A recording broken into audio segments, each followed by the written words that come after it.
Welcome, a new year, a new semester. It is exciting. I think we do have a wonderful day worked out. This morning we have two sessions. You know about those, and you will hear about them in a moment. I wanted to point out, yes, Alicia has lunch for us, and we have a hot lunch. Alicia has arranged a hot lunch for us, which is wonderful. And this afternoon, there are two sessions. Some of you I know are interested, 1:30 to 3:30. There is the Canvas training for on-site classes. That is in LLR 124 with Joanna Miller. Is Joanna here? I think she's setting up and will sneak in later. So if you don't have to sign up for that, so you can just show up, do that. And then there's another one with Deb Brackley, who is not here right now, from the Writing Center, the Tutor Center. And she's doing a training for faculty and tutors who are in a course-embedded tutor class, which is absolutely a privilege and need to get training. If you want to do that, you are very welcome to speak to Deb when she gets here, and she'll be happy. Or Beth Gillis-Smith, here she is, who can tell us more about that. So we're doing that. The theme of the day is, as always, we are here for student success. As Sylvia said, for every one of our students, we want them to succeed. And the theme today is a little bit more sort of focused on retention. So all our sessions are themed around retention. I think that's all our business side. Do please sign in. There's a sign-in sheet at the back and the front. So at some stage, just make sure you do that. And I do want to, rather formally, if not officially, introduce our two speakers today. I was so excited that we could have them, and I think when I read their bios, you will see why, because they are true believers and have walked the path and etc. True believers. So, Dr. Thomas Brown is, not of course, but a former community college student who served for 27 years as a student and academic affairs educator, most recently as Dean of Advising Services and Special Programs at St. Mary's College of California. He has been responsible for the college's nationally recognized faculty advising program. I'm thinking of the people in this room, new students and family orientation programs, the Office of Academic Achievement and Support, which includes our Access Students with Disabilities Department, as well as the offices of Asian Pacific American, Black, Hispanic, Latino, Latina, and international programs. I mean, this is absolutely what we do, yes? Tom also developed the college's High Potential program, which continues to provide access and support to first-generation and historically underrepresented students. When he left St. Mary's, the students and faculty established the Dean Thomas Brown Award, which is presented annually to a faculty or staff member at the college. Tom currently serves as a higher education consultant, has worked with more than 450 2- and 4-year colleges in the US and abroad, and his work focuses on professional development for faculty, administrators, and classified staff. So this is Dr. Brown, and I will go on and introduce Dr. Mario Rivas, his co-conspirator. He comes from a Latino single-parent family.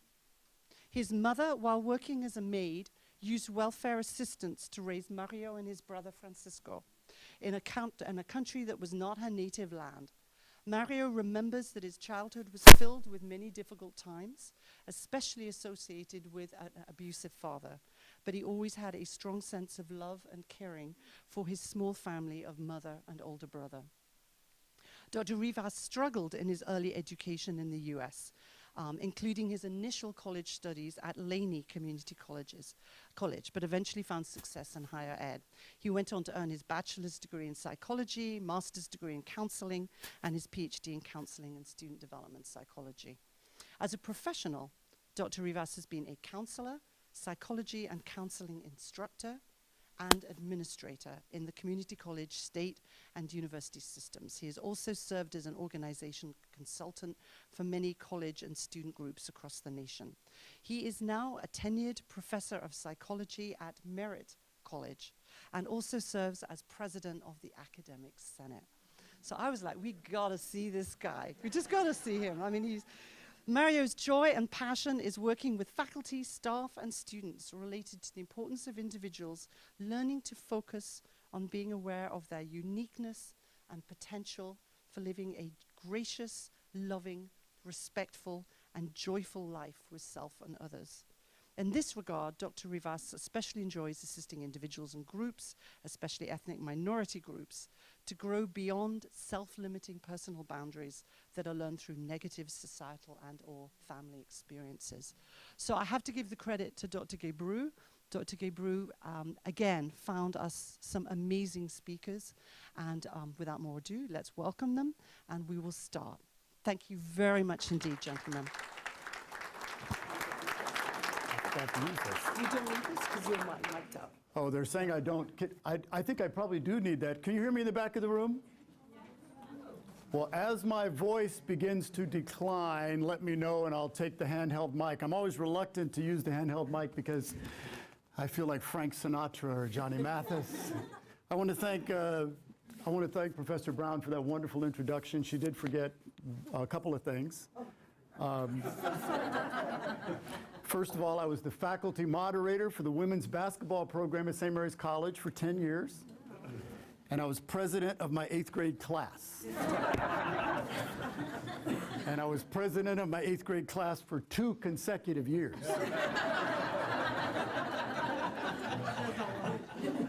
But on a serious note, I want to thank Professor Brown. I want to thank Dr. Gebru for inviting us to be here with you today. It's really a tremendous opportunity, and as Dr. Brown Nena was saying, I'm really impressed that you're here on a Friday. You know, when school starts next week, I know there have to be so many other things that you have to do, but then I heard that Alicia has arranged for a warm lunch, and feed them and they will come. But I also want to thank Alicia because we've spent a lot of time together going back and forth. And it really does take, our classified staff, I prefer to call them education support professionals, to do the work that we need to do. So one of the things I thought I would do is start by asking, how many instructional faculty do we have here? That's folks who teach in the classroom, the library, the laboratory, okay? And then how many, I like Northern Virginia Community College says we're all facilitators of learning. And a lot of learning takes place in the classroom, in the library, in the laboratory, but a lot of classroom also takes place in the counseling center, the career center. Teaching and learning well done take place on the courts and on the playing fields. And so Oregon State University says we have instructional faculty, but we also have administrative faculty. So I want to ask, how many of you consider yourself to be administrative faculty, supporting students in the tutoring center or in other areas of the campus? Okay. And then finally, how many of you are education support professionals, classified staff, who really, talk about the mortar that holds the bricks together. You're kind of going, here I am. God, look, they won't even raise their hands. Where are the classified professionals? Raise your hands.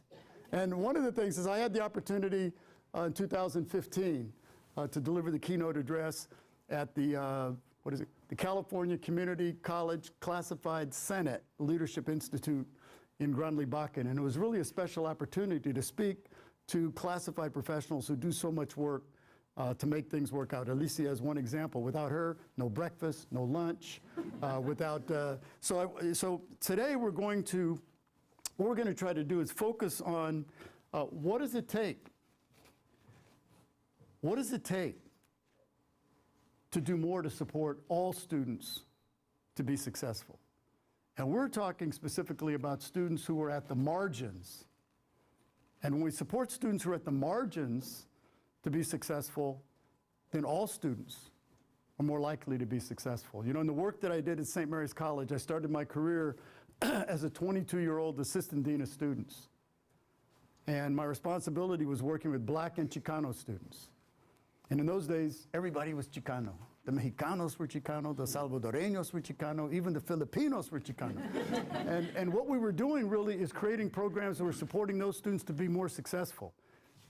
We reduced our attrition rate from 50% a year for those students down to less than 20%. So the president said, well, if you can do that for Black and Chicano students, can you expand those programs to the general student body?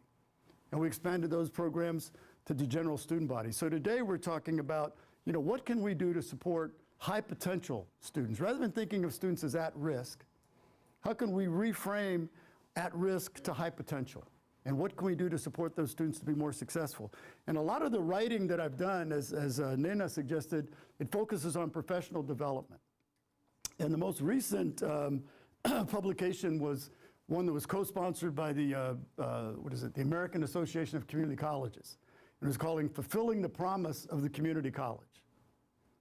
And in the book, we talked about professional development. And we said there are really three elements to professional development. There are conceptual elements. What do we need to understand? What do we need to understand about who our students are and the challenges they confront?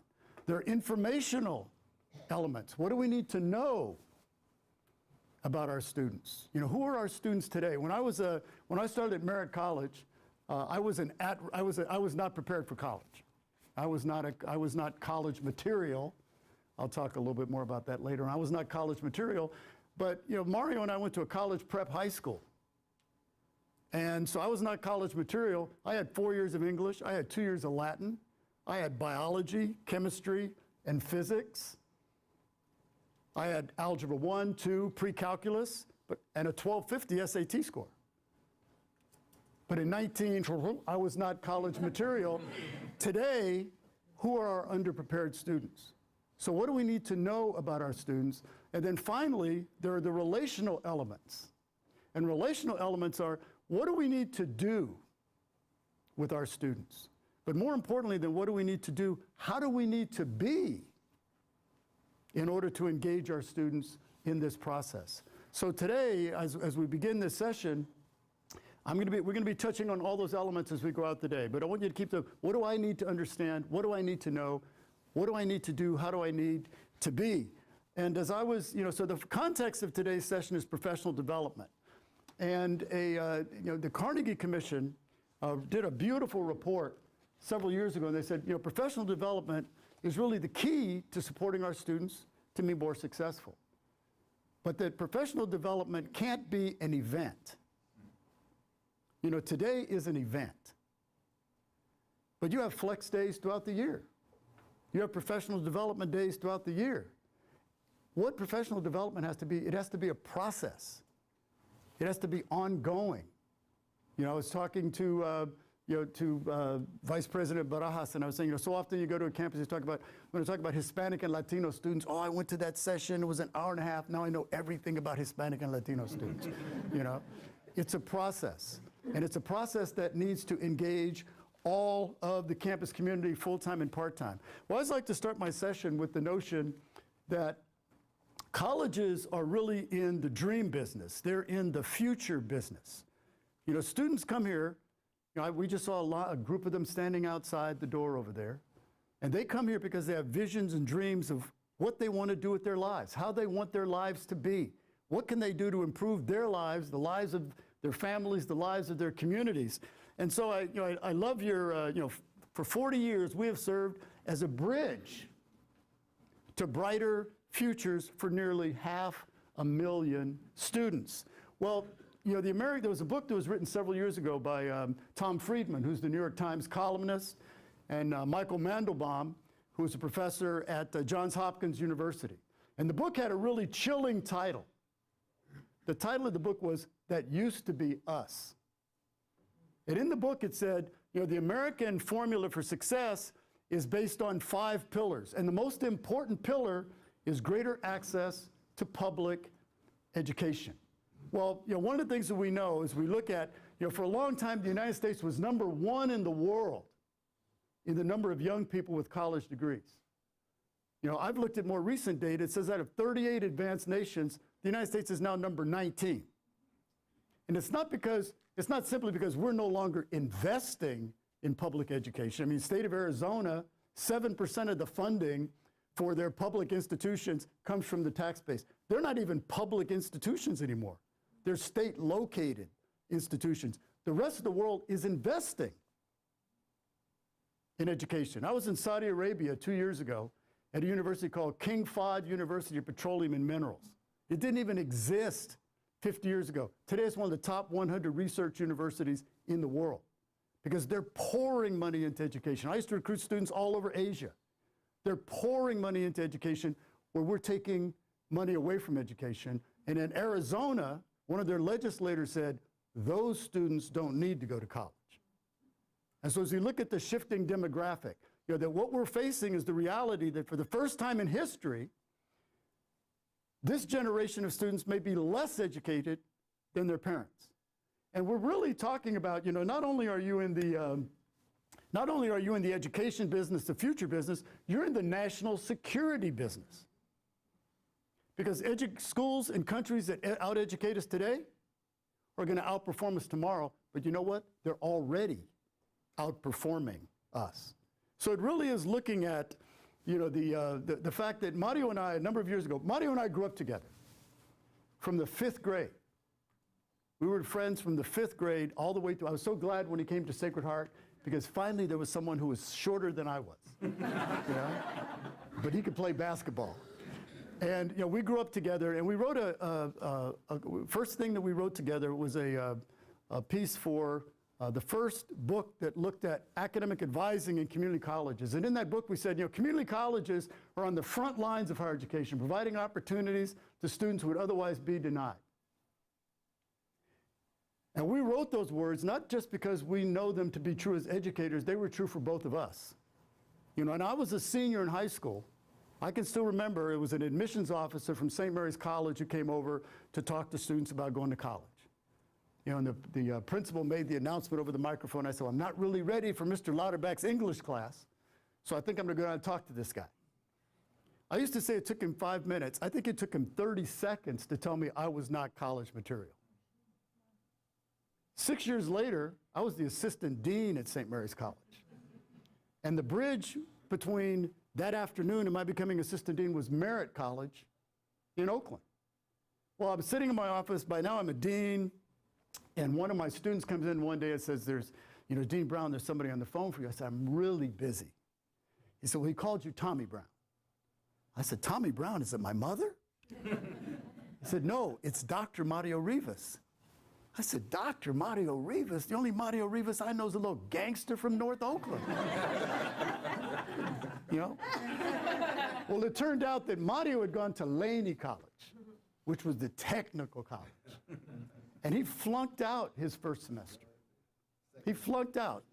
First semester, second semester. And again, as Nena said, he went on, came back, went away to the Air Force, came back. And when I asked him once, I was getting ready to give a talk, and I said, well, why did you go back? And he said, Mrs. Johnson. I said, Mrs. Johnson? I said, what do you mean? She goes, she smiled at me. We went to an all-boys Catholic high school. Nobody ever smiled at us, And so what it really was is it was one person. And community colleges make winners out of ordinary people. They're really democracy's colleges. I worked in the four-year sector for most of my career. That meant we got to pick and choose the students we were going to educate. I'll take you. I'll take you. And what do you do in community colleges? It's everybody. So you're doing the real work. You're doing the real work. Pat Stanley, who co-edited the book with me, she was the second Deputy Assistant Undersecretary for Community Colleges. She said community colleges care less about what students come to us with and more about what happens to them as a result of their having been with us. What do they do at the UCLA? Not to demean UCLA simply because I went to USC. What do they do at UCLA?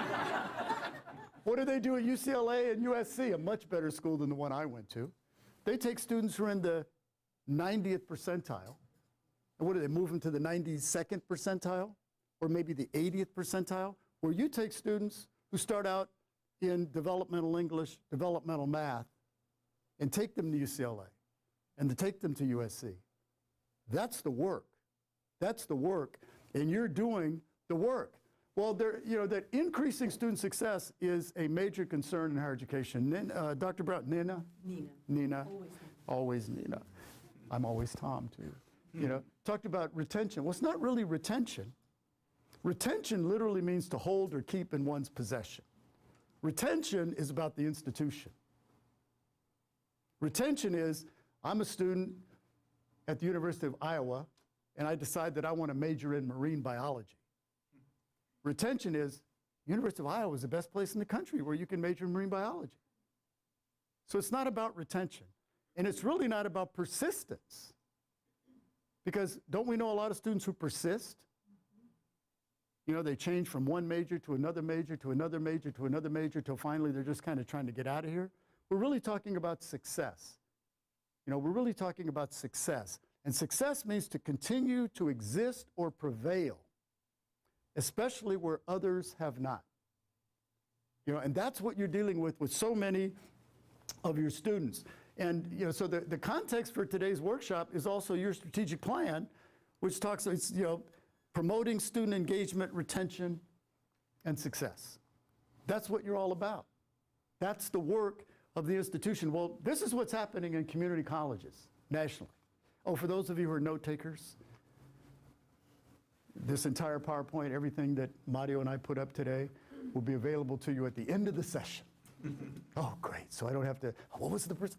So in the highest ever graduation rate in community colleges was 38% in 1989. Today, we're the lowest it's ever been. Actually, it's dropped below 21.9. So that means 1 out of 5 students who come to community colleges ever achieves her or his goal. Where are you? Your graduation rate is 38%. Yes, you can apply, but isn't there a part of you that says 38%? Isn't there a part of you? But if you add to that, according to the National Center for Education Statistics, the 12% of students who graduate, who transfer, 50% of your students are achieving their goals. But Mario's going to be talking about, 0 to 100%. 50% is far better than most schools, but it's only halfway there. Can you do better? Can you do better? And so, part of what we're talking about is colleges are more likely to blame student attrition on students. One of my colleagues, Wes Habley, 2 of them actually, Wes Habley and Jenny Bloom, wrote a book called Increasing Persistence. And in the book, they basically said, that colleges, it doesn't matter, 4-year colleges, 2-year colleges, we blame student attrition on students. We build beautiful campuses, we hire excellent faculty and staff, we develop a challenging curriculum, and then the wrong students show up.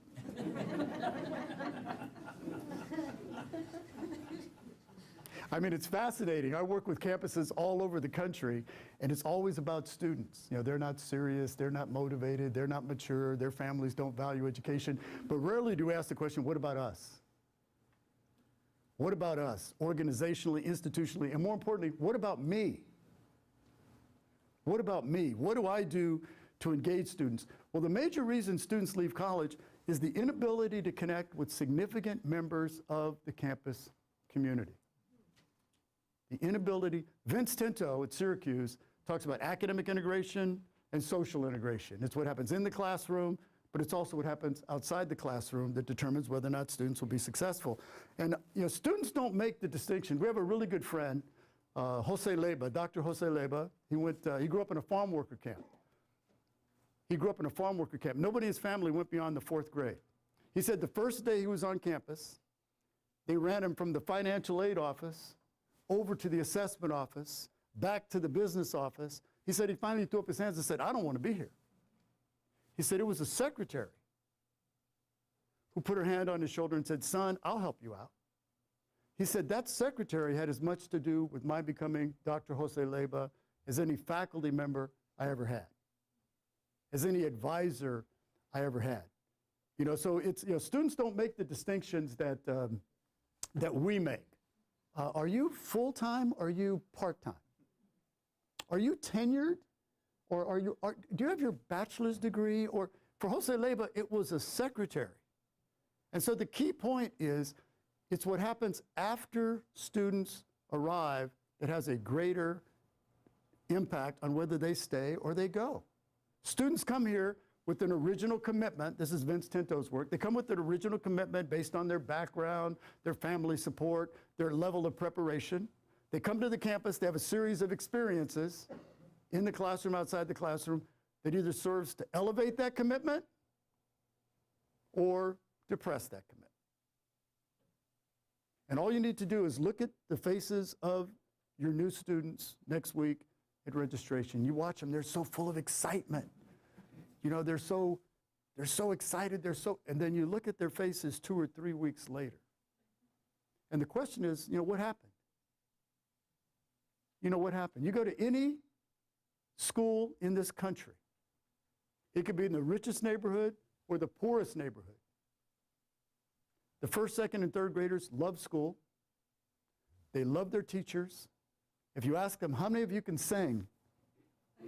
You go to a 7th grade classroom.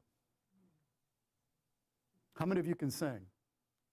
By the time they're seniors, or sit in your class and ask students in your class next week, how many of you can sing? And the question is, what happened? What happened?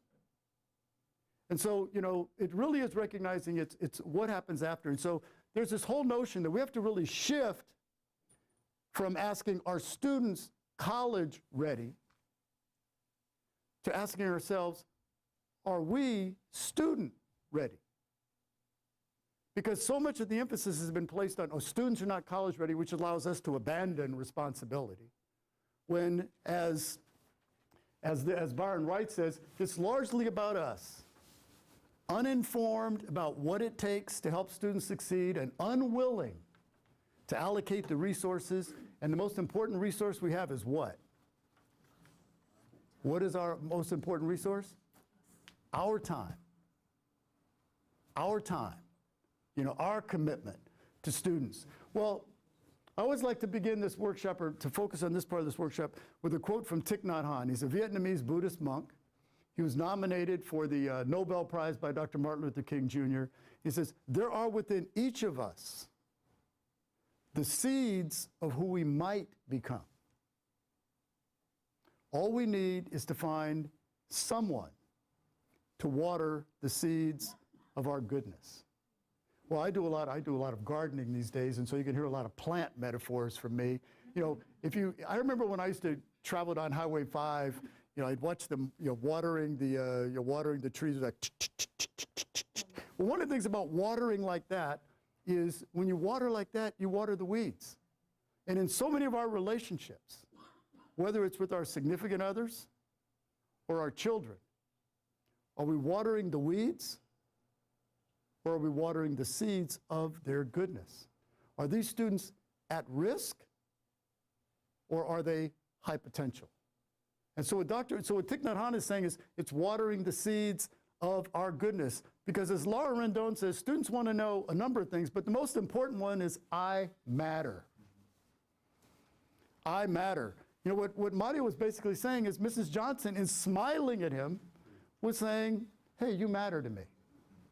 You know, poor little welfare kid from Oakland, you know, who didn't doubt, you know, who doubted whether or not he had the capacity to be successful. You know, his wonderful mother, Josefina, and my mom lived to be over 90, you know, cleaning people's homes to support, you know, her sons, Mario. You matter. You matter. That somebody cares about me.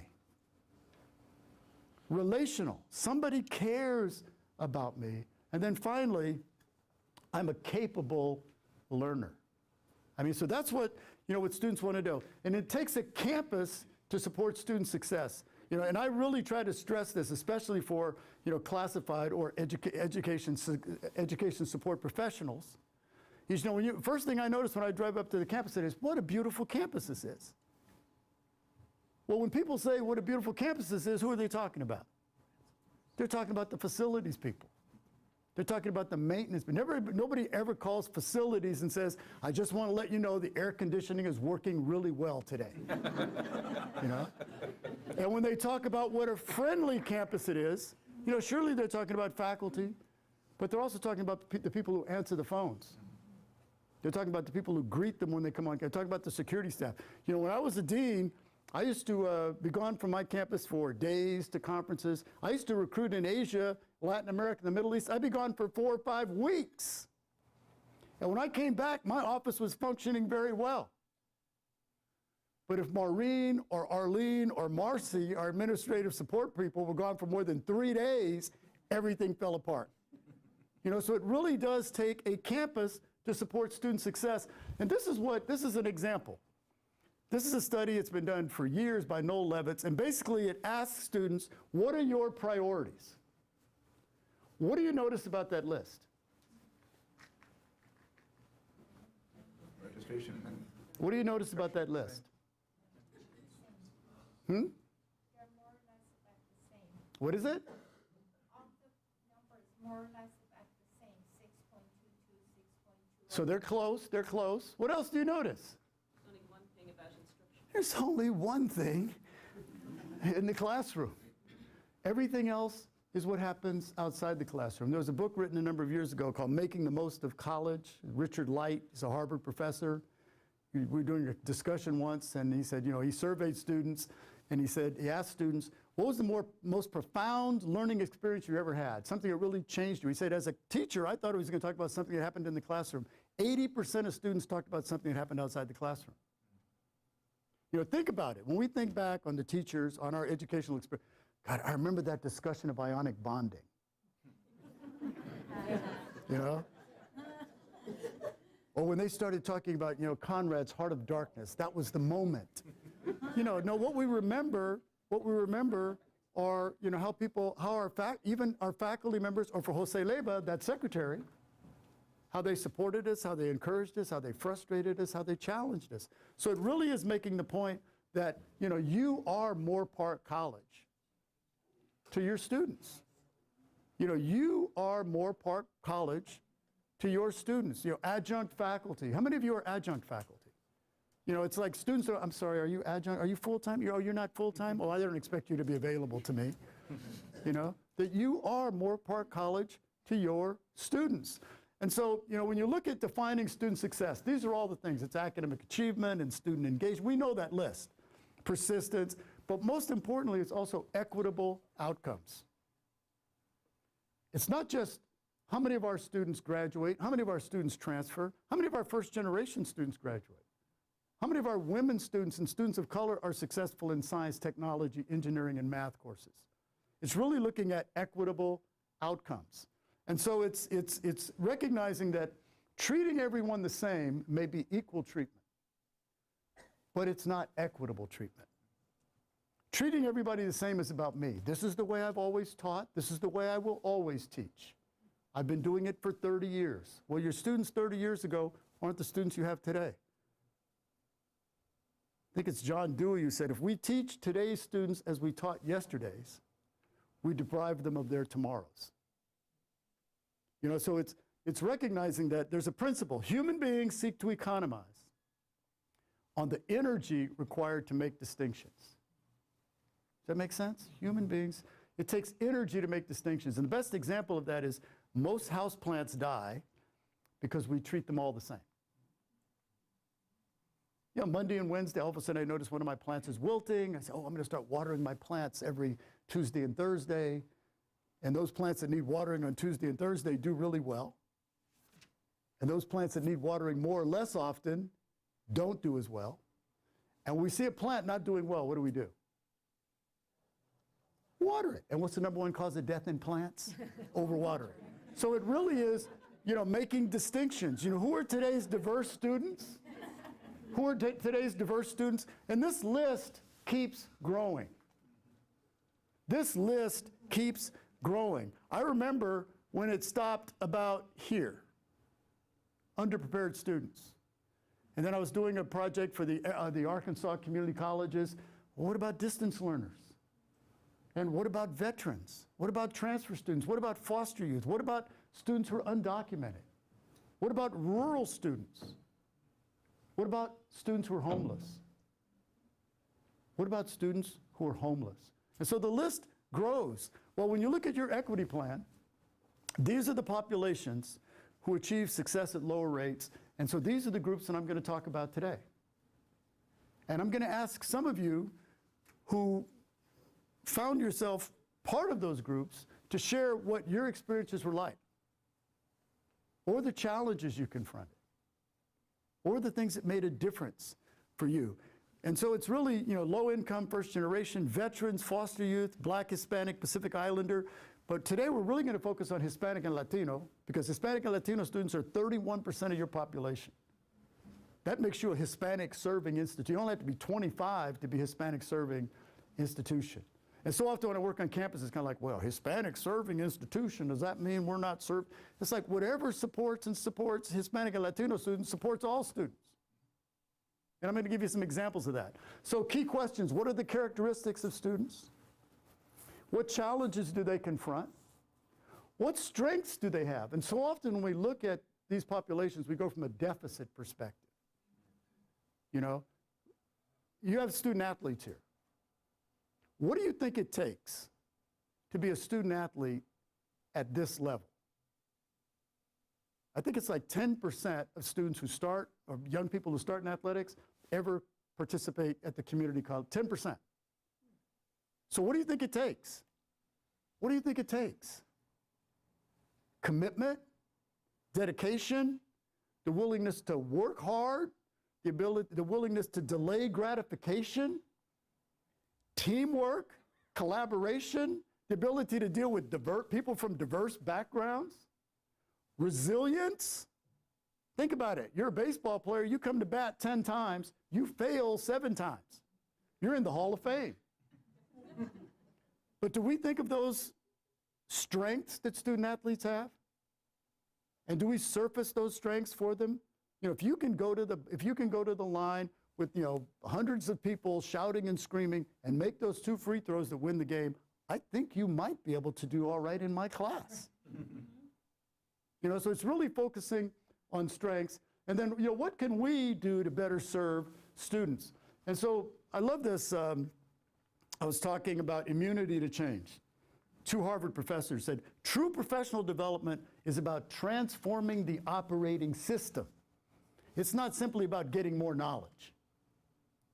So today, we talk about conceptual, what do I need to understand? Informational, what do I need to know? Relational, what do I need to do? How do I need to be? Mario and I very often talk about this, and Dr. Gebru has said, well, maybe we're going to have you guys come. It has to be a process. It has to be a process. You want to ask yourself as we go through this today, what am I going to do? If it's only one thing, what am I going to do differently? What did I hear today that actually changed my mind so that I'm going to do something differently? Because it's examining and challenging our mental models.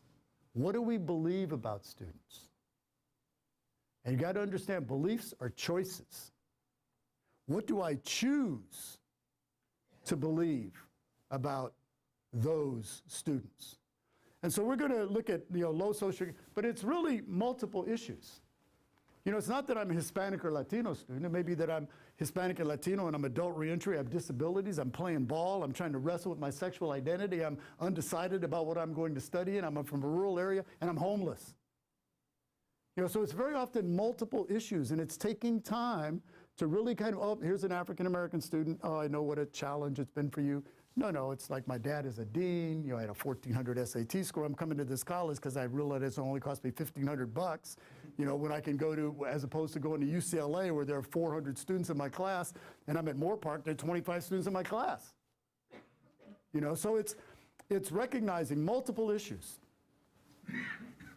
First generation, 48% of Hispanic and Latino students, 45% of African American students, 54% of student athletes are first generation. So very often it may not be simply that I'm a student athlete, it's that nobody in my family ever went to college, and I'm not sure what it takes. I remember my first day on campus at Merritt. They gave me a class schedule. Well, we had gone to a college prep school. The only decision I ever had to make was when I was a senior. Do I take typing with Brother Bernard and his flatulent Labrador? Or do I take PE with Mr. Shaughnessy, the football coach?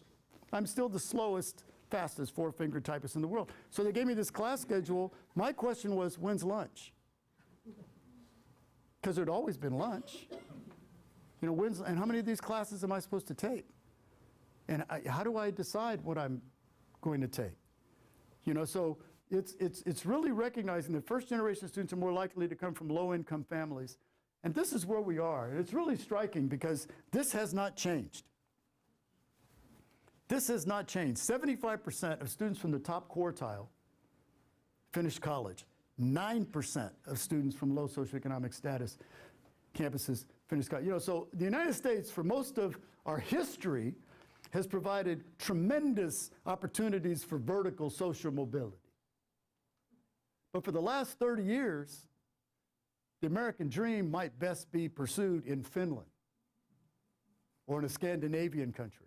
Because if you're born poor, chances are you're going to die poor. And if you're a woman or a person of color and you're middle class, not only are the chances that you're not going to go up, chances are you're going to go down. You know, and so you know, it's the notion that, well, everybody can pull themselves up by their bootstraps, as Gary, you know, Solon said, it's not respectable in scholarly circles to make that argument anymore. It's not respectable. It's kind of like when George W. Bush was running for president, and Ann Richards, who was the governor of Texas at the time, said he was born on third base and thinks he hit a triple. You know, so it's recognizing that, you know, what we're talking about is a threat to the American dream, because no matter, you know, how hard they work, the opportunities get farther and farther away. You know, as a matter of fact, when there was a series that ran in the New York Times, and it was saying that, you know, the most important decision a child will ever make is choosing the right parents. Because who your parents are determine where you live. And where you live determines the quality of school you attend. And the quality of school you attend determines the degree to which you are or are not ready for college. So when you look at so many of our students who are underprepared, are we blaming them for having chosen the wrong parents? You know, so it's looking at, you know, first-generation students. Do we know how many students of color we have? We know how many women students. We can look at the distribution. But frequently, first-generation students are kind of a hidden group on campus. We don't know how many of them there are. We generally don't collect information. We don't disseminate the information. And they require a unique support system. How many of you are the first in your family to go to college? Okay, it's still 40% of students entering college were first in their families to go to college. For those of you who raised your hands, what were the challenges you confronted as a first-generation student? The process. The process. What was it even like? Yeah, what was it even like, the process? Financial aid. Financial aid. How do I apply for that? Give it my parents. I don't want them to know how much I'm making. You know, okay. My parents didn't want to share their taxes. Absolutely. What other challenges? Yes? Disconnected from community. Yeah, the sense that we always talk about, you know, with students of color in particular, is entre dos mundos. Between two worlds. Between two worlds. Yes? It was hard to go home to family that thought you were trying to better yourself Ooh. and leave them behind. It was hard to go home to family who thought you were trying to better yourself and leave them behind. There was a really powerful article in the New York Times. It's part of the same series, actually. And it was a woman who was living in West Virginia. And she was working on her PhD at Virginia Tech. Well, all the men in her family worked in the mines.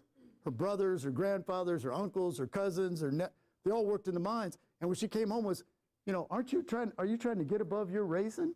Wow. What other challenges did you confront, first generation? Yes. Not knowing what I wanted to do, yeah. I know I'm supposed to be here, but how do I get through here? You know, what are these prerequisites?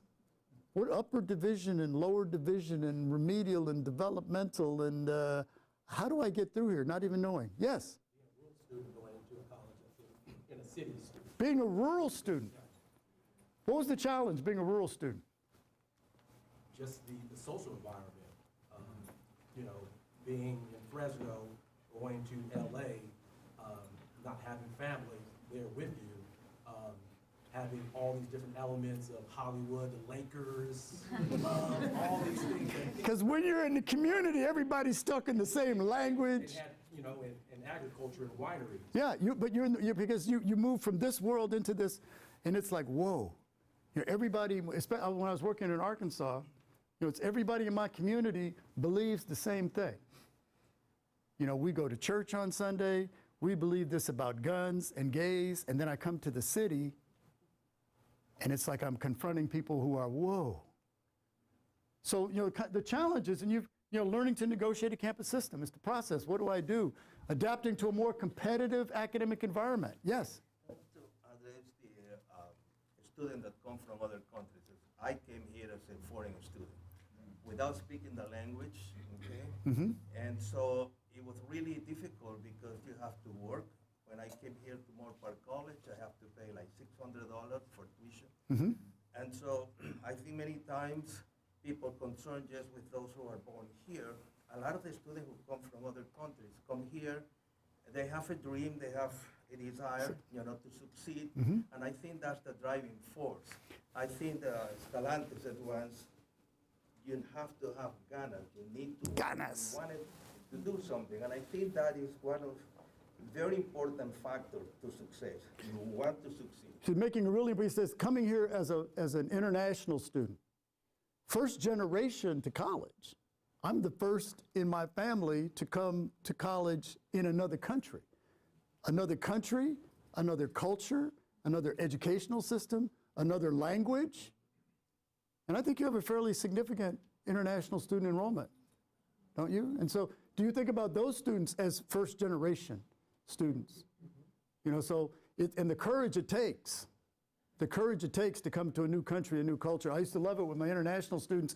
They'd be apologizing, you know, for their English. I'm sorry, Mr. I say, you know, your English is a lot better than my Japanese. You know, do you believe I could go to Japan and study Japanese for 1 year and then go to a Japanese university? Oh, no. Well, that's what you've done. You know, so it's, you know, having family and friends who don't understand the demands of college. You know, I remember a Latina who, and this is so typical, first generation students, when you were in high school, you were in class 35 hours a week and you had a part-time job. Now you're in college, you're only in class 12 hours a week. You can get a full-time job. And we can let the child care go because you'll be able to do that too because you're only in class 12 hours a week. So families who don't understand the process and then generally feeling overwhelmed. You know, and overwhelmed being that pulled between family and community, pulled between, you know, just all of those guys. So students really feeling overwhelmed. Well, the overarching issue is the lack of cultural capital. What is cultural capital? What is cultural capital? This is what first generation students, international students, what is it?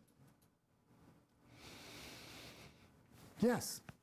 It's having the cultural knowledge that is assumed by folks around you to do well. Mm-hmm. So it's assumed that you have historical knowledge, and that historical knowledge can be during your own lifetime. Mm-hmm. Assuming that you have, say, pop culture knowledge, assuming that you have the same educational background. All of that is cultural capital. Absolutely. Yeah, it's, I mean, basically what it is parents and family don't possess information.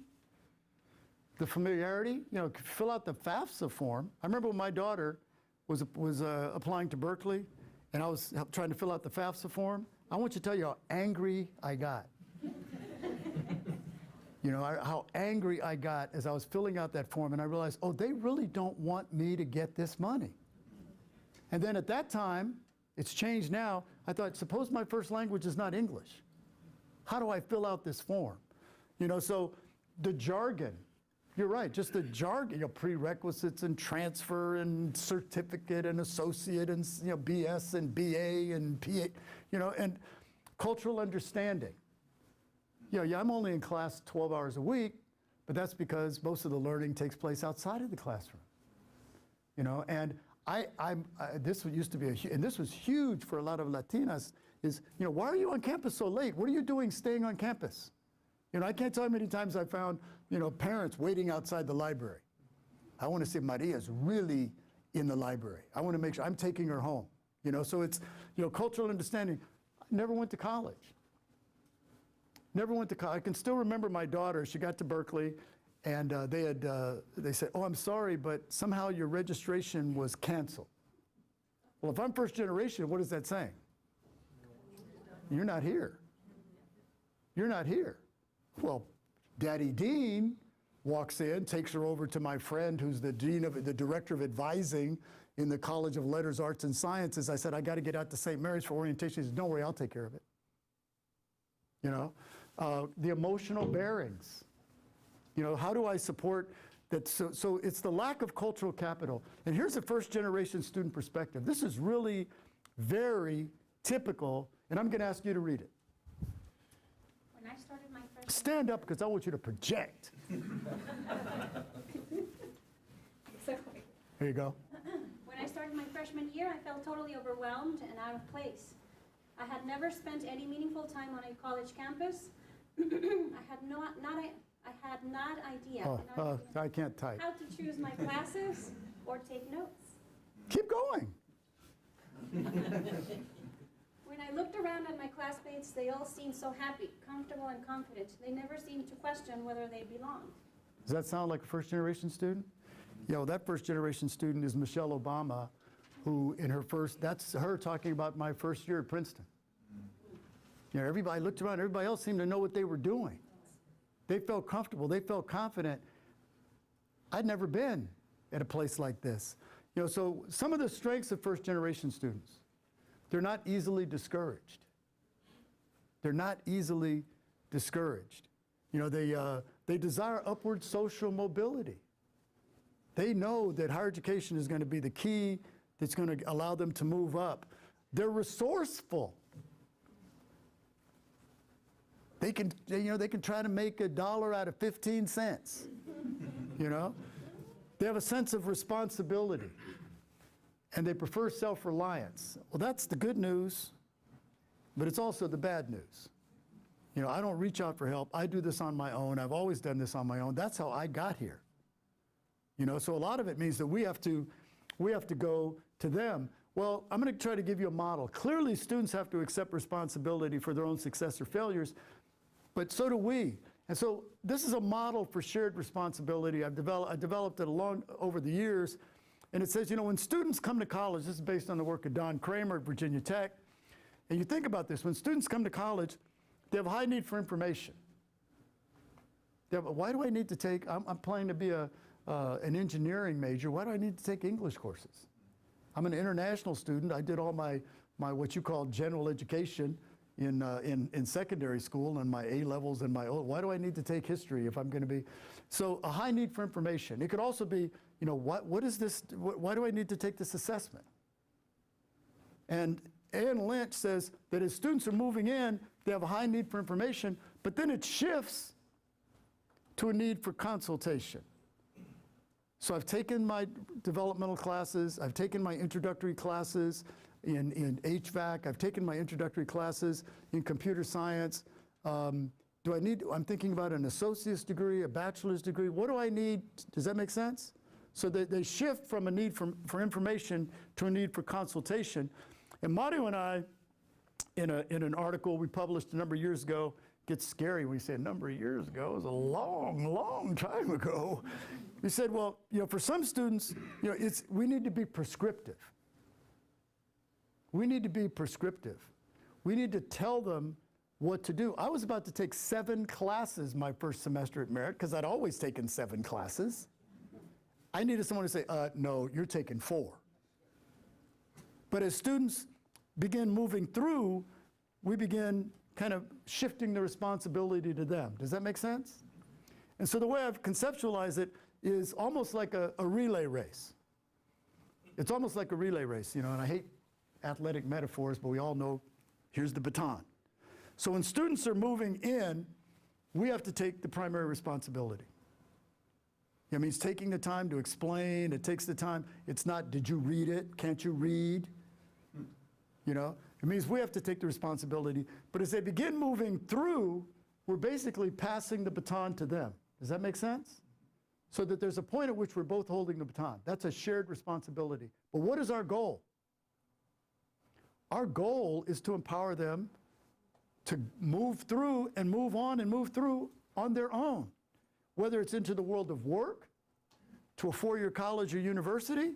Does this model make sense? So as you're dealing with your students and they're asking, you know, hey, how come I got to take these classes? You know, why do I need to do this? Oh, what year are you in? You know, can you tell me a little bit about yourself? Are you the first in your family to go to? So am I. But you know, more than half, almost half of our students, actually 60% of community college students are the first in their family to go to college. You know, so, but does that make sense in terms of a model as we deal with students? And it's a model that works individually, but it's also a model that works programmatically as we look at students. Veterans. There was a student at Baltimore County Community College who had come back from Afghanistan. And in an English class, he was asked to write a paper about his experience, and the professor became so concerned about the paper that he wrote that she ended up calling security, which then called the police department, which then took this man out of class because he was a threat to the class. And all he was doing was writing about his experience. He was really dealing with his experience. And it's, you know, Veterans Hope College will ease their discomfort. But in addition to the usual new students' fears, they also have spouse, young family, PTSD, and other challenges. How many of you were veterans? How many of you were veterans? One of the things that's really powerful is, this is a University of Utah study. 46% of veterans deployed to Iraq or Afghanistan reported having suicidal thoughts. It's very simple, really. The average soldier in World War II was 26 years old. In terms of your brain development and your psychological development, you're an adult. The average soldier in Vietnam was 19. And we wonder why Vietnam vets came back with so many of the issues they had. They're 19 years old. They're in terms of their psychosocial development, they're still adolescents. They're not ready to deal with what they're dealing with. And I believe the average age of soldiers being deployed to Afghanistan is 19 or 20. So all of those, so you're dealing with, so when you start looking at your veterans, so what were the challenges? I'm going to ask you, did you go to college before or after? Before and after. Yeah, both before and after. What were some of the challenges you confronted? The mindset, because when you come in after, you... Stand up and project so people see you and they say, oh, she's a veteran. When you come in to college after the fact that you've been into the military and you've seen and experienced all these things, your mindset is totally different. And when you come into a classroom where you have a lot of 18 and 19-year-olds, it's like they are so childish and so immature. And they don't know the things that go on in this world. And you have to deal with that. You have to set that aside. And because nowadays we do a lot of group work, you have to set that aside and learn how to deal with these people when they haven't experienced a lot of things in life yet. So you've experienced so much more than your peers. Yeah. You know, and you, what other challenges? Or maybe if those of you who have worked with vets or have vets in your family, what other challenges do you think? Yes? Vet students, when they come back, it's really hard for them to get along and know what they do. They've been in that really structured position that they always know what they have to do from 7 o'clock in the morning to 12 o'clock at night. Everything has been set. Now they have to decide how to go on their daily life, and it's really challenging. So moving from a really structured environment to one that is totally kind of, what do you want to do? You know, when we talk about prescriptive to developmental, you know, very often we talk about cross-cultural counseling. You know, that we're going to use Western European, Mario hates it when I use the term American but America in the geopolitical sense of the term rather than the geographical sense of the term. You know, that in terms of, is that we're non-direct. Well, what would you like to do? You know, listen to your, and students are saying, if I knew what I needed to do, I wouldn't be here talking to you. So either you don't know, or you're not willing to tell me. You're not willing to tell me. Oh, I see how this is played. What other challenges? Yeah, did you see that? You're not willing to tell me. I'm saying, well, what do you think you should do? What are the challenges? Yes. And I know you have a cold in the back, and I'm pleased that you stayed. Yes.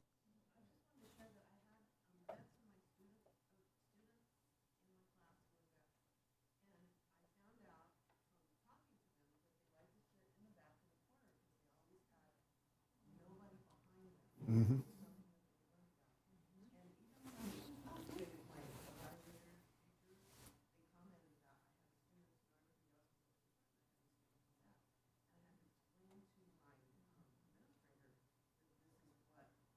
This is the way, yeah.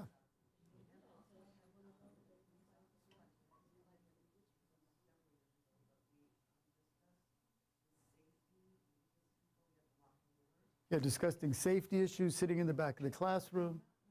Yeah.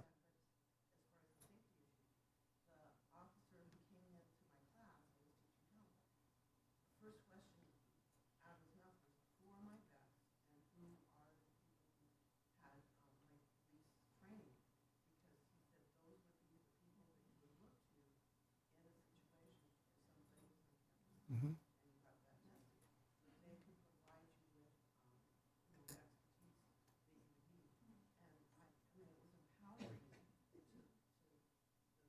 Mm-hmm.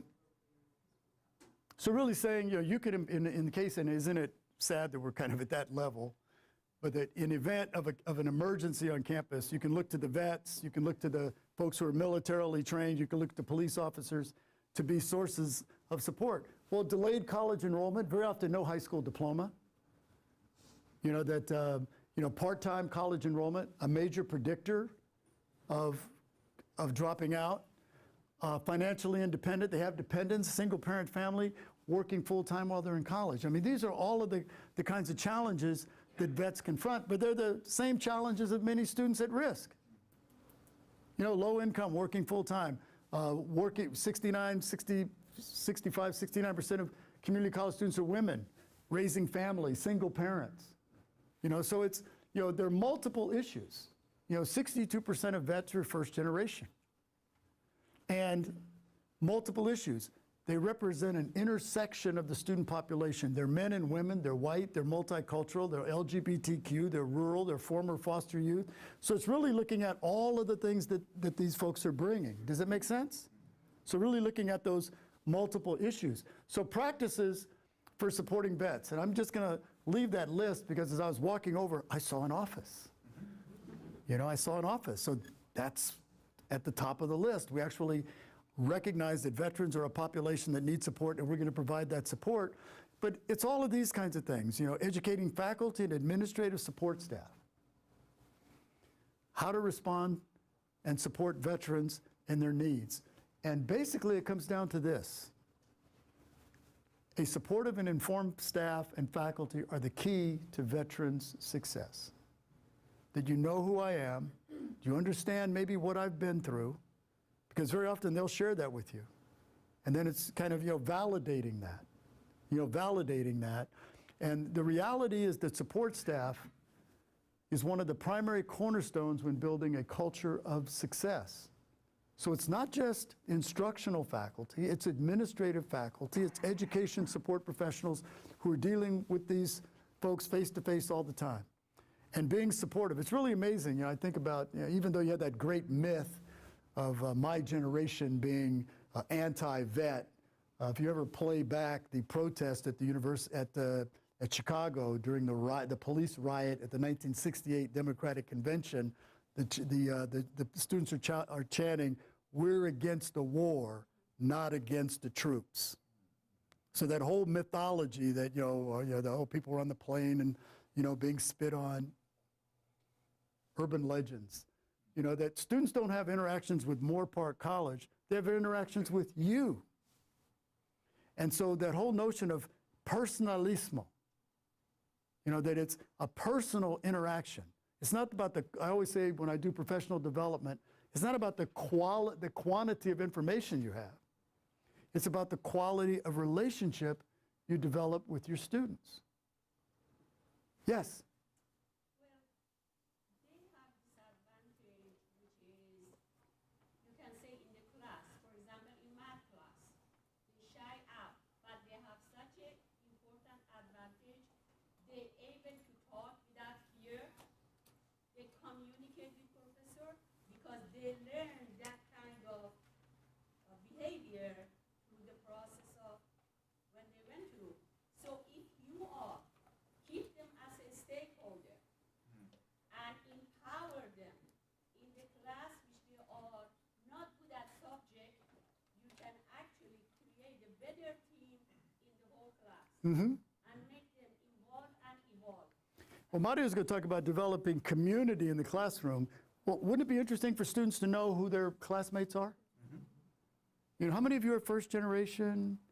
You know, how many of you are from rural environments? Do we have any vets in the class? You know, how many of you are student athletes? You know, so that people get a sense of, oh, look how diverse. So, and I'm not alone. I'm not alone. You know, so looking at foster youth.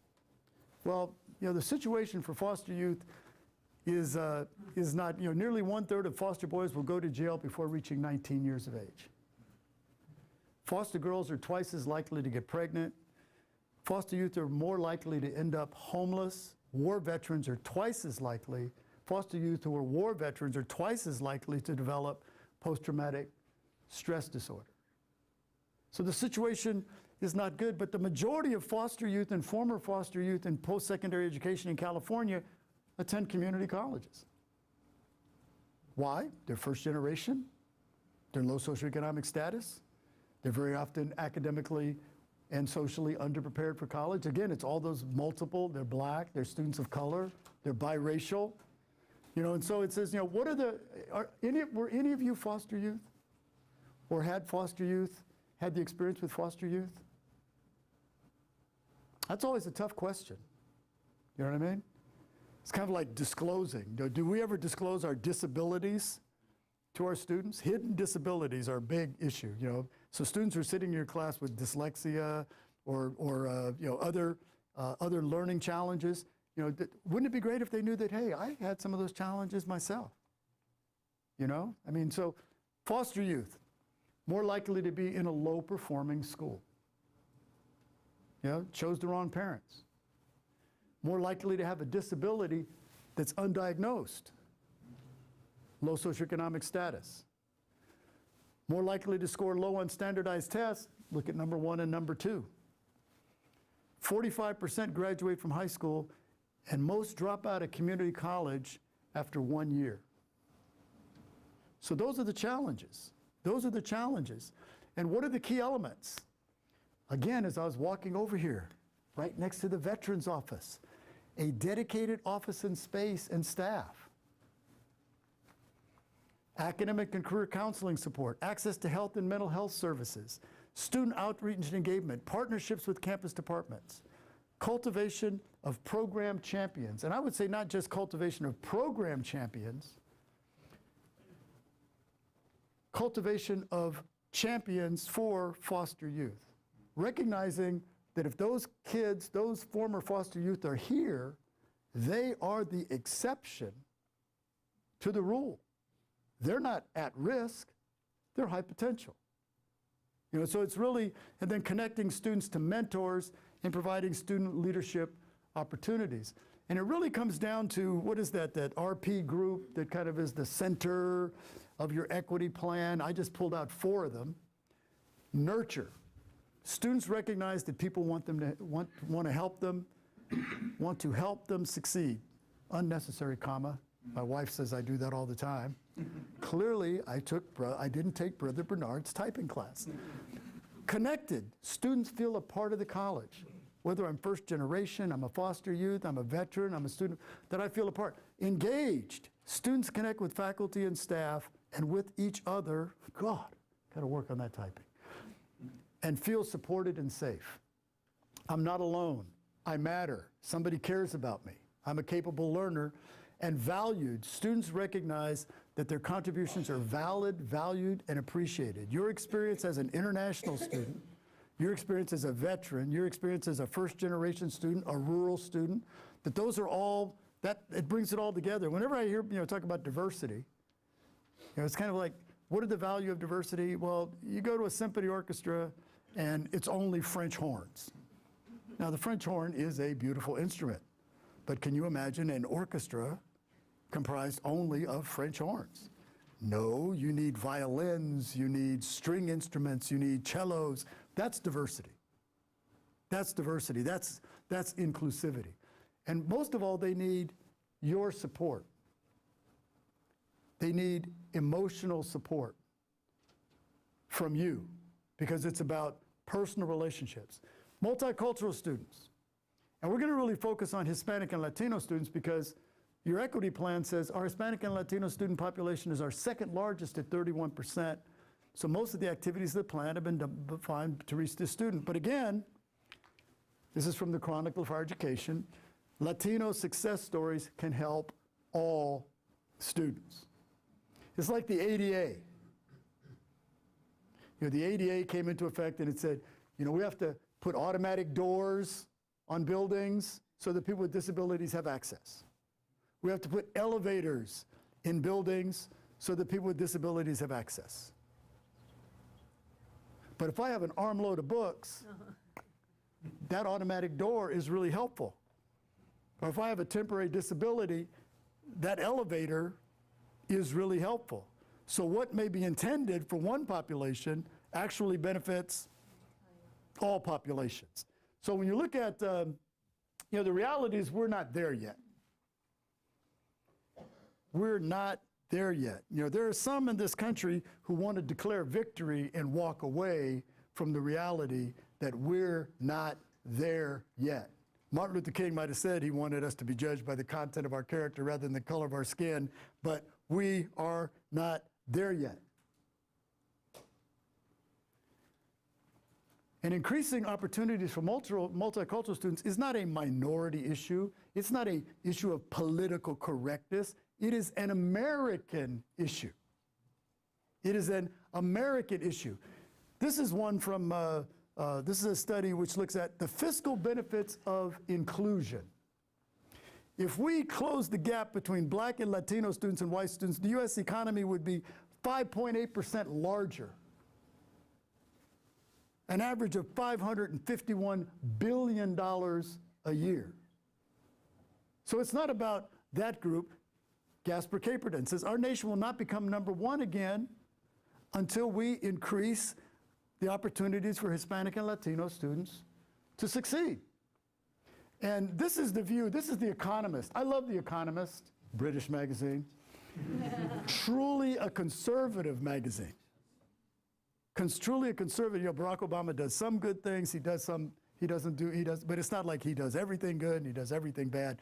And it talks about, it says, the view from above. The title of this magazine is called Firing Up America.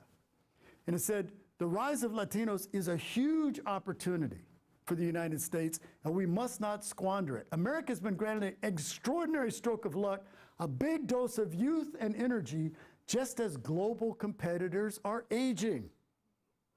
Why did Angela Merkel want to take, how many Syrian refugees at the beginning? Because she understood that the first wave of Syrian refugees are the ones who are of the higher socioeconomic status, have higher level of incomes, and are going to fuel the German economy.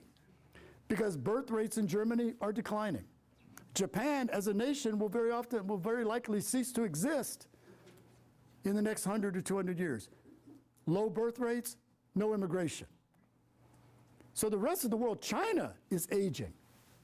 Europe is aging. The United States, with this Hispanic and Latino population, actually has, as The Economist says, an infusion, and America needs its Latinos to prosper. It must help them realize their potential. But what's the reality of what's happening in this country right now. There's an assault on Hispanic and Latino. There's a tremendous backlash against immigrants as a whole class of people are demonized in the current political climate. That Latinos as a group are seen as posing a demographic threat even as they perform work essential to local economies. I love, kind of being up in Mendocino County, very conservative county, all keep immigrants out, blah, blah, blah. They also have grapes and they have apples. For the first time over the last 3 years when I drive up there, I see help wanted signs. Help wanted signs. I live in the Napa Valley. It's kind of like, anybody ever see that movie, A Day Without a Mexican? So all these people who are anti-immigrant, it's like, I've picked grapes for like maybe 2 hours. And it was a lot of hard work. So it's recognizing if you don't believe that people are worthy of help, you're not going to help them. And that brings us to Latino men. And really looking at men as a social category. According to the Chronicle of Higher Education, Latino males have higher levels of aspiration for associate's degrees than do white males. Higher levels of aspiration, but the lowest rates of completion. We're not there yet. 2/3 of Latino males have a high school diploma or less. A high school diploma or less. Look at the potential we're losing for fueling this economy. It's an American issue. It's not affirmative action, it's national security. The ways Black and Latino males are persistently portrayed in the media and elsewhere. Negative images constantly. Constantly. And that the visions are almost universally negative. And a good friend of ours, Victor Rios, grew up in Oakland too, wrote a book called Punished. And he says, the everyday behaviors of young Latino men are constantly treated as deviant, threatening, and criminal. If you wear an Oakland Raiders jersey, how are you treated? All of a sudden it's a gang affiliation. You wear a Dallas Cowboy jersey, the police are like giving you a thumbs up. So the everyday behavior. And so what ends up happening, Victor Rios says, is that, that what happens with these students is it's like the myth of Sisyphus. You remember the myth of Sisyphus? I'm not sure what Sisyphus did to piss off the gods, but he did something. And his punishment was that every day he had to push this huge boulder up the side of a mountain. Every day, Black and Latino males have to prove that they are innocent. Trayvon Martin had drugs in his system. Tamir Rice had a BB gun. That immediately the assumption is that you're guilty.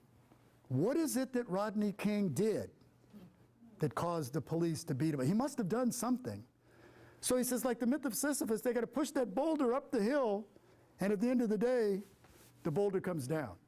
And the next day, they have to push that boulder back up the hill. And he says, what happens with a lot of them is just say, I'm going to give up. You're going to treat me like a thug? I'm a thug.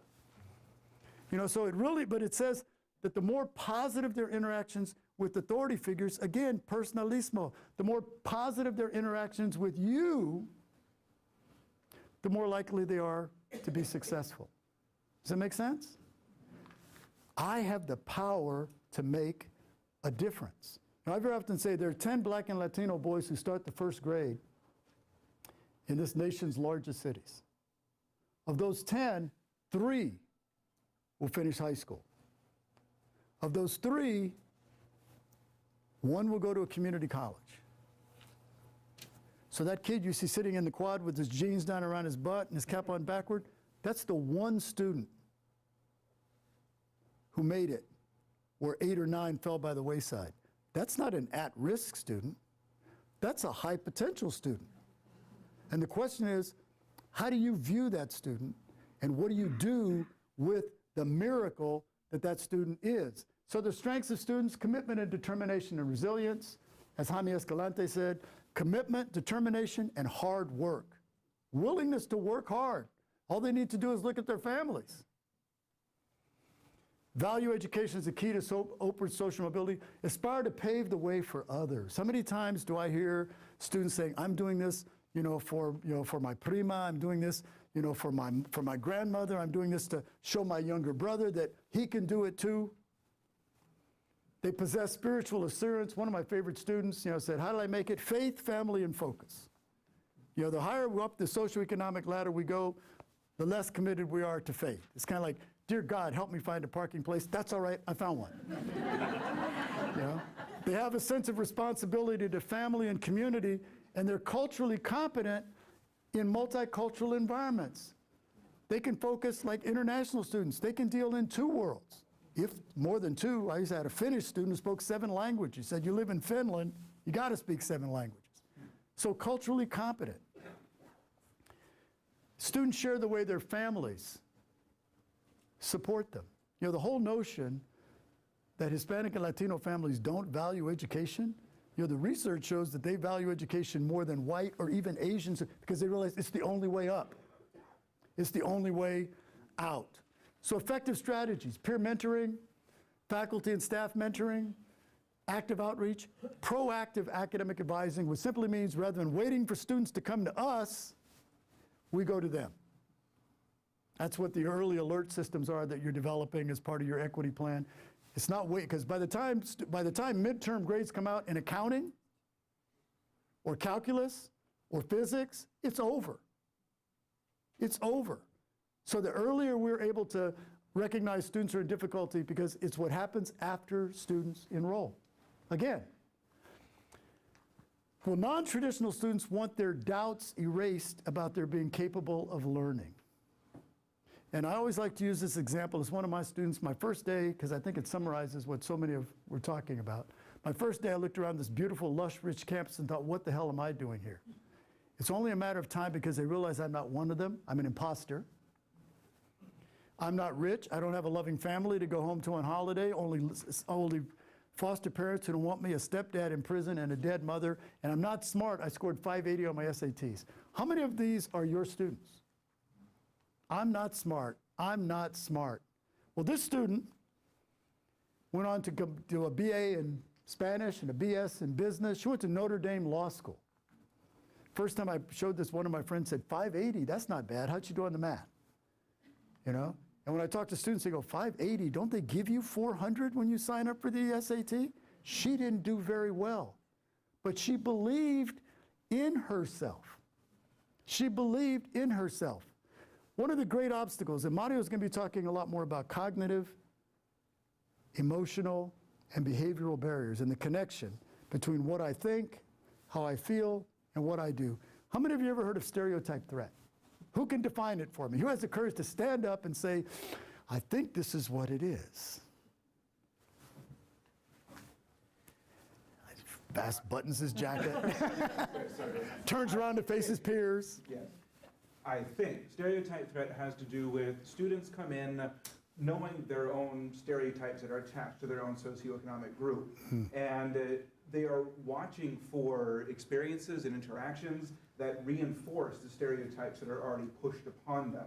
And so it is a fear, it is something to be concerned with in the ways in which they already feel out of place, and then something happens to remind them, hey, you're out of place. It makes sense? My understanding. That was a pretty weak applause for one of your colleagues who dared to get up.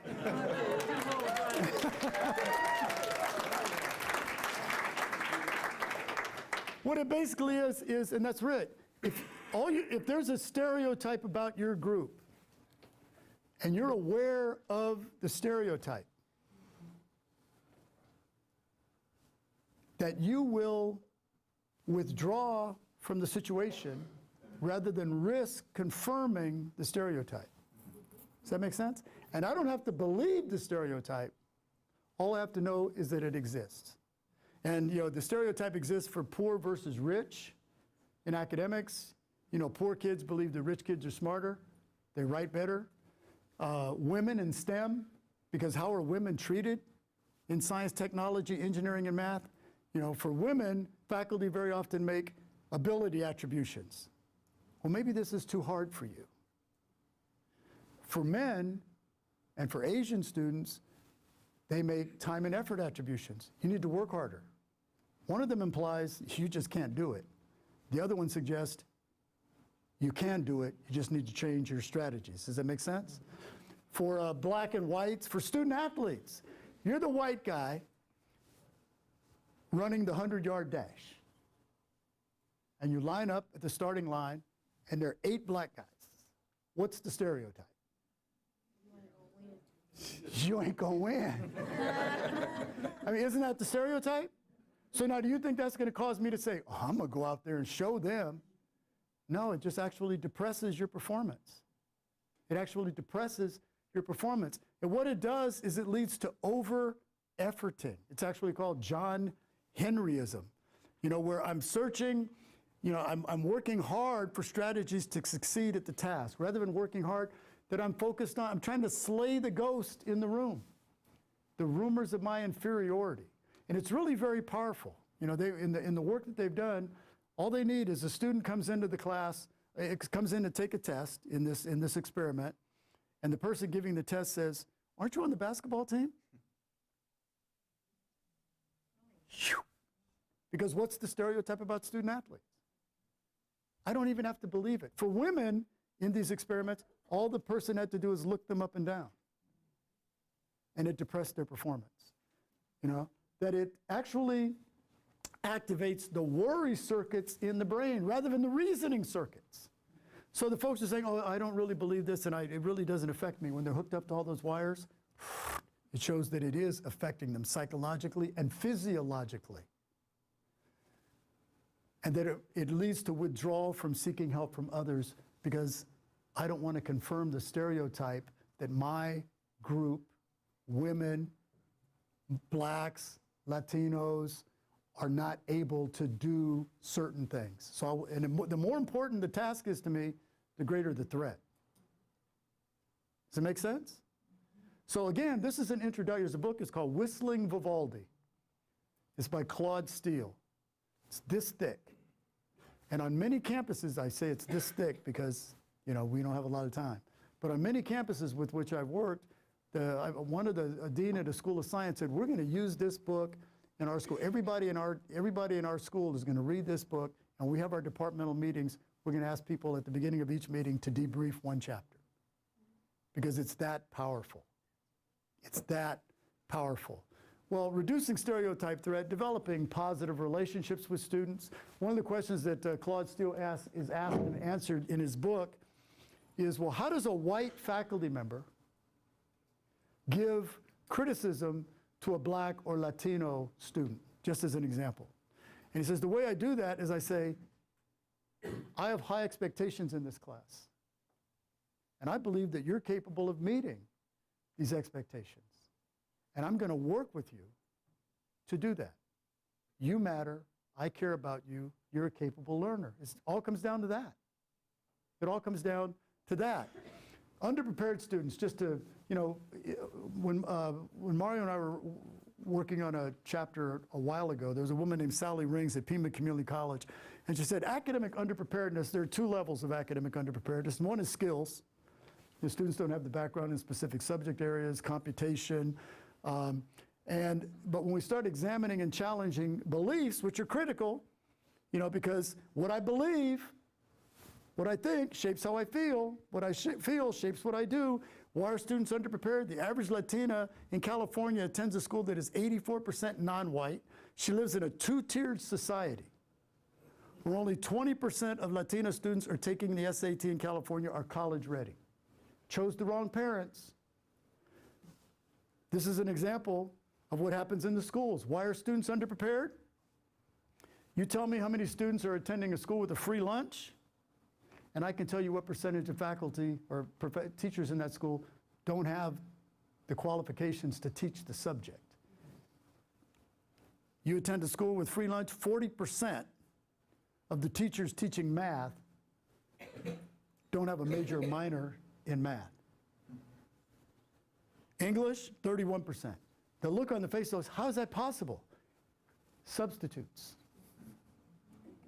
Substitutes who teach, who are kind of the adjuncts of high schools and teach a disproportionate number of classes in urban high schools. So students are underprepared. But she says there are also kind of attitudes and behaviors that define academic underpreparedness, and unwilling to take instructors' advice, do not understand that learning is an active, shared experience.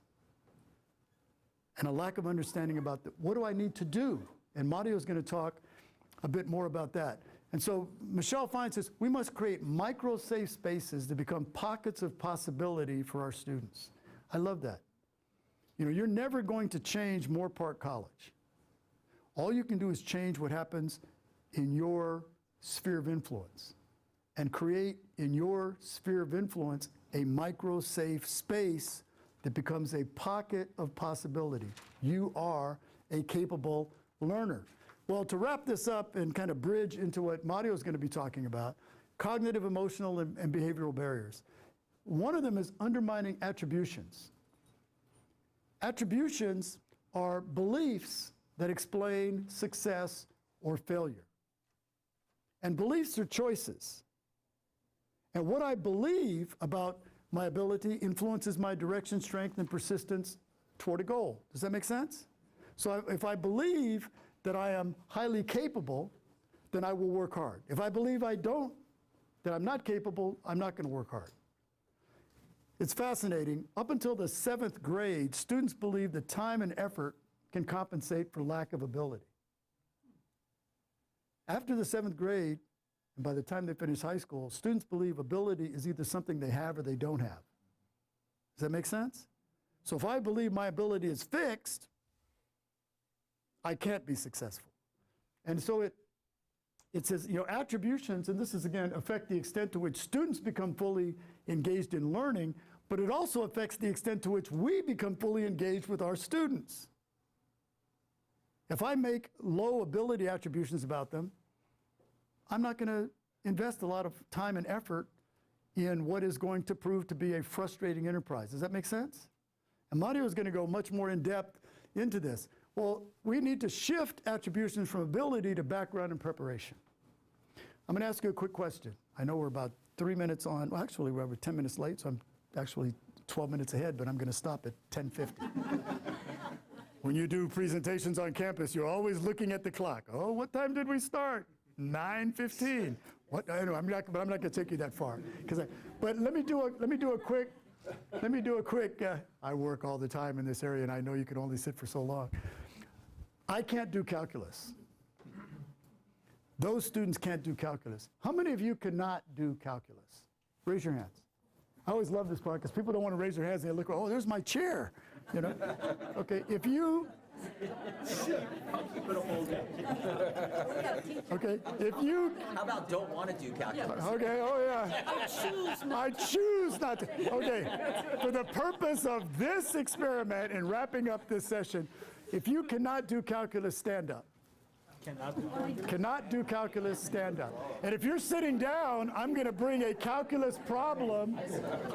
If you're sitting down, I'm going to bring a calculus problem over, so stand up. Oh, there she goes. Okay.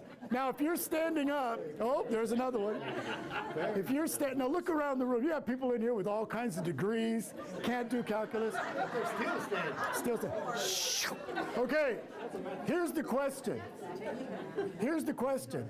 If you're standing, of those of you who are standing, how many of you took a biology course at any point in your life? Okay, most of you are raising. So remember when they talked about the calculus gene?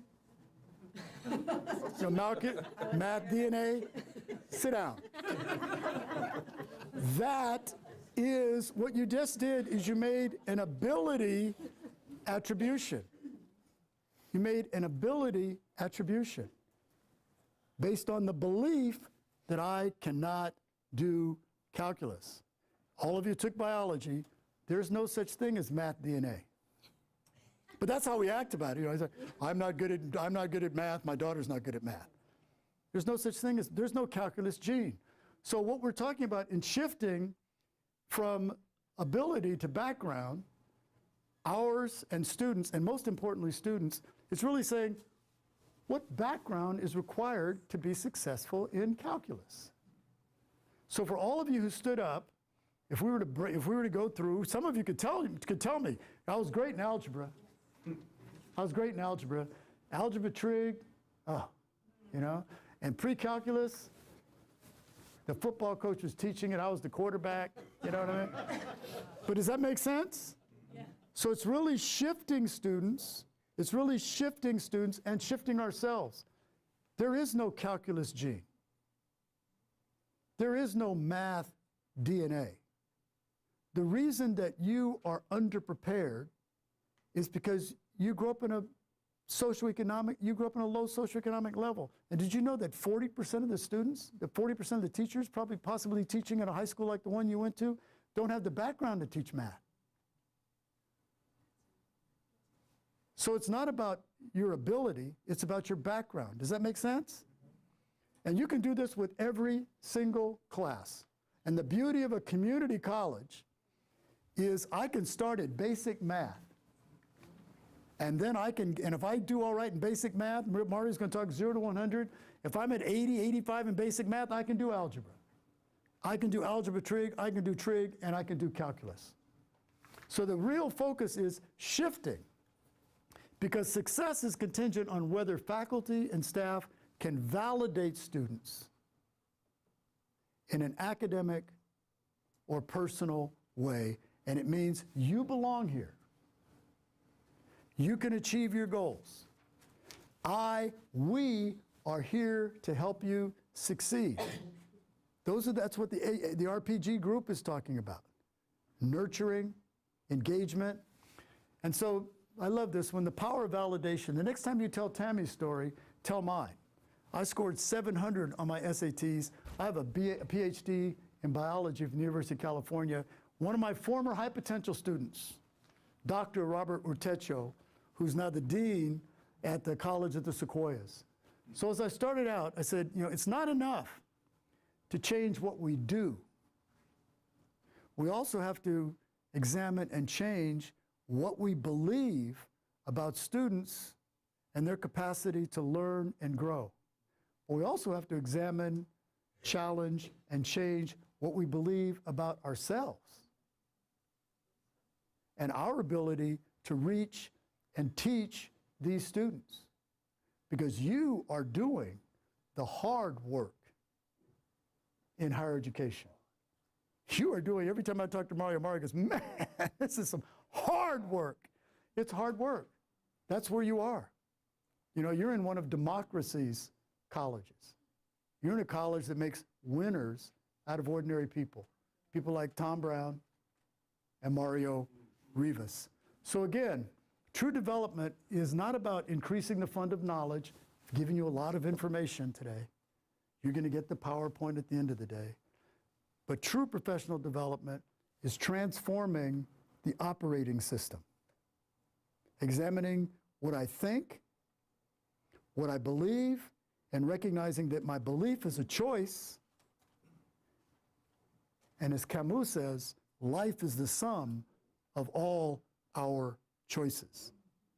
How do I change what I believe, and how do I keep believing what I don't need to change? So we're pretty much on time, actually now, according to my calculation, we're 7 minutes early. But I want to thank you for your attention. We're going to take a 15-minute break, and then we're going to come back, talk a little bit more.